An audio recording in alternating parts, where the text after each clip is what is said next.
So after the assessment procedure, pwede na nga ba tayo magbigay ng diagnostic impression? It's not that ideal.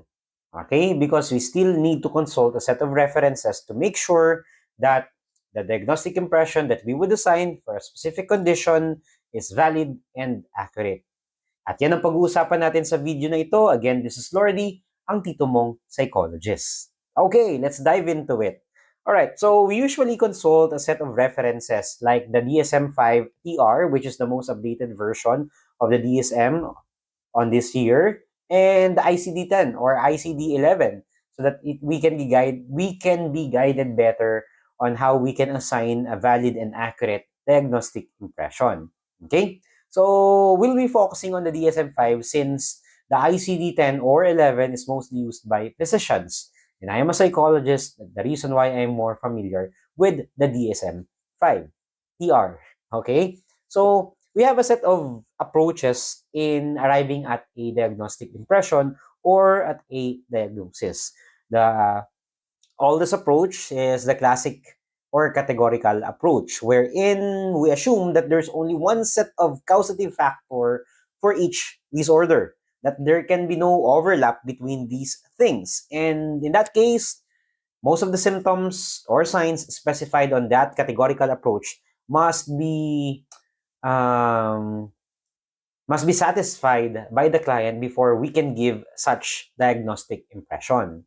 Okay, but research suggests and other scientific developments supports the idea that much of these criteria, signs and symptoms, doesn't actually need to be satisfied before we can diagnose or before we can identify that someone is really experiencing a diagnosable mental health condition.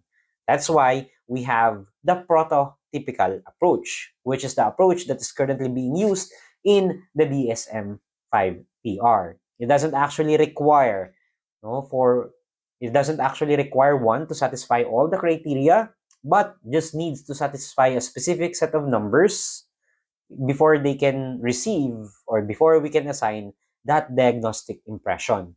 It also focuses on those non-essential characteristics that are found to be typical of the presentation suffering from that diagnosable mental health condition.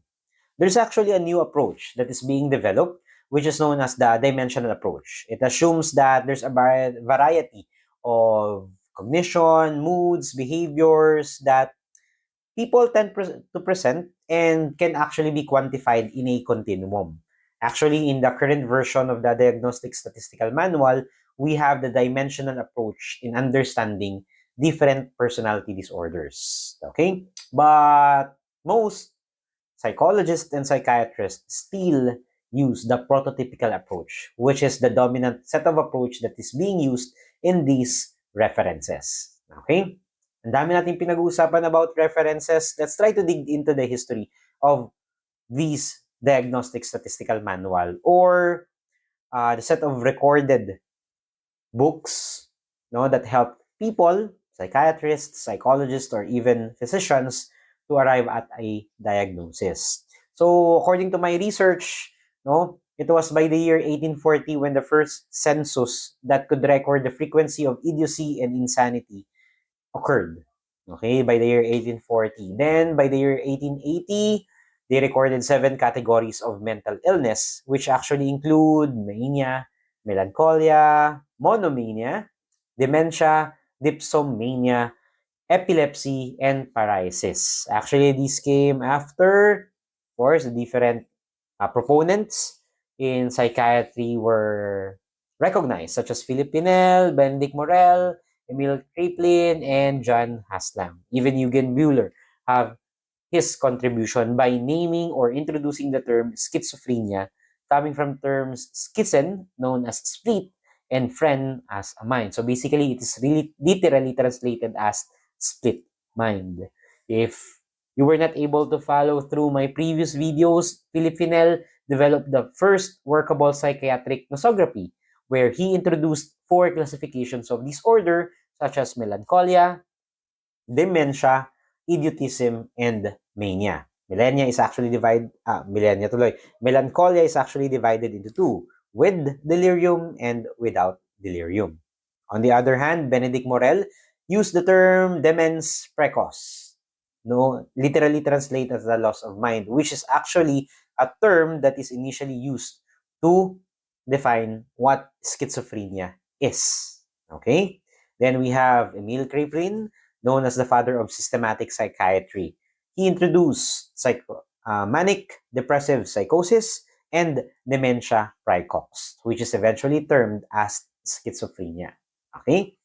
Then, by the year 1917, the Bureau of Census, of course, in the United States, gathered statistics across different mental hospitals. By the year 1948, the WHO added a section in their International Classification of Diseases, or the ICD, no?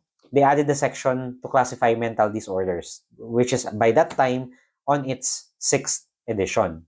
By the year 1952, that's when the first DSM was published. It is published by the American Psychiatric Association, which is by that time largely laden on psychodynamic perspectives. Okay? And considered by many, even physicians or psychiatrists, to be less reliable as compared to the current or to the latest DSM manual. Okay? That's by the year 1952. Then by 1968, the DSM-2 was published. Still largely influenced by psychodynamic orientation and is considered to be inconsistent with the latest research findings even during those times. By the year 1969, the ICD-8 was published, an updated version of the previously discussed ICD. Then by the year 1980, the DSM-3 was published. It adopted the theoretical approach by that time and relies on precise description of the signs and symptoms of a mental health disorder. It came from a consensus coming from experienced clinicians rather than adapting, again, a psychodynamic approach or even a pure biological standpoint. Okay? So they also adapted the first edition of the multi-axial system. For those individuals who were not able to study about the multi-axial system, it is actually a system that's previously been used in a diagnostic consensus. No? So we have axis 1 to 5. So axis 1 usually talks about the disorder. Axis 2 talks about the chronic presentation. Axis 3 focuses on physical problems. Axis 4 is assigned for psychosocial distress brought by the said disorder. And Axis 5 largely talks about the adaptive functioning of the person, or basically their overall functioning. And then by the year 1987, doon na lumabas yung DSM-3R or DSM-3 Revised, which expanded the coverage and updated the provided list of mental health disorders based on the recent research findings. By the year 1993, the ICD-10 was published, and by the year 1994, the DSM-4 followed the publication. They actually made the DSM compatible with the current version of the ICD, which is at that time ICD-10. Okay? And then by the year 2000, we have the DSM-4-TR who continuously used the multi-axial approach. And then by the year 2013, the APA published the DSM-5, which discontinued or discarded the multi-axial system. So it actually reclassified the mental disorders into different sections. The things that you need to know about the DSM-5, the diagnostic criteria for the section 2, the emerging measures and models, and other supporting assessments or attachments. So recently, by the year 2022, that's when they published the DSM-5-TR or the DSM-5 text revised, where certain developments were, of course, introduced and that most codes were made compatible with the ICD-11. So we'll be talking about some of the other things that we need to know about these diagnostic statistical manual on our next video. Thank you so much for listening. Again, this is Lordy, ang tito mong psychologist.